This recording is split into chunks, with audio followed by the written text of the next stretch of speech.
Jésus, voyant venir à lui Nathanaël, dit de lui, « Voici un véritable Israélite dans lequel il n'y a point de fraude. » Nathanaël lui dit, « D'où me connais-tu » Jésus répondit et lui dit, « Avant que Philippe t'appelât, je t'ai vu, quand tu étais sous le figuier. » Nathanaël reprit, « Maître, tu es le Fils de Dieu, tu es le roi d'Israël. » Jésus répondit, « Parce que je t'ai dit que je t'avais vu sous le figuier, tu crois. Tu verras de plus grandes choses que celles-ci. » Et il ajouta, « en vérité, je vous le déclare. Vous verrez le ciel ouvert et les anges de Dieu montant et descendant sur le Fils de l'homme. » Jean 1, 47, 51. Nous nous approchons ici de l'école de Christ. Et il y a une chose essentielle. Avant que nous puissions arriver au seuil même de cette école, c'est ce qui est marqué par ces paroles. « Voici un véritable Israélite, dans lequel il n'y a point de fraude. » Cela, placé à côté des paroles finales, les anges de Dieu montant et descendant sur le Fils de l'homme, nous donne une image entière de la pensée spirituelle qui y est enfermée.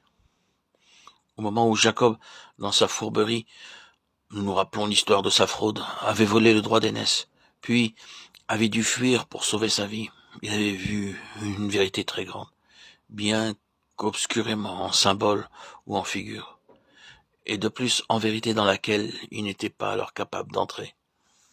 À ce moment-là, Jacob ne pouvait pas entrer dans la signification de ce qu'il avait vu, c'est-à-dire de la maison de Dieu, Bethel, ce lieu où se rencontrent les cieux et la terre, où se rencontrent Dieu et l'homme, où la gloire unit les cieux à la terre, Dieu à l'homme, ce lieu où se trouve le grand lien, où Dieu parle et se fait connaître, où sont révélés les desseins de Dieu.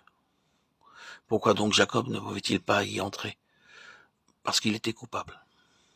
Il doit donc quitter ce lieu. Il le quitte et continue sa route pour être soumis à 20 années de discipline et pour rencontrer à la fin de ces 20 années toute la puissance des cieux sur sa vie terrestre, sur sa nature terrestre, toute la puissance de l'esprit sur sa chair, toute la puissance de Dieu sur lui-même, au torrent de Jabbok, afin que cette vie naturelle et charnelle soit frappée et brisée, et pour qu'elle disparaisse, qu'elle porte pour le reste de ses jours la marque du jugement de Dieu qui a passé sur elle. Et alors, le Jacob étant jugé, le Jacob étant frappé, blessé, brisé, il pourra revenir et répandre son offrande à Bethel et y demeurer. La fourberie a été mise de côté. Il n'est plus Jacob désormais, mais Israël, dans lequel, pour employer le symbole et la figure, il n'y a point de fraude.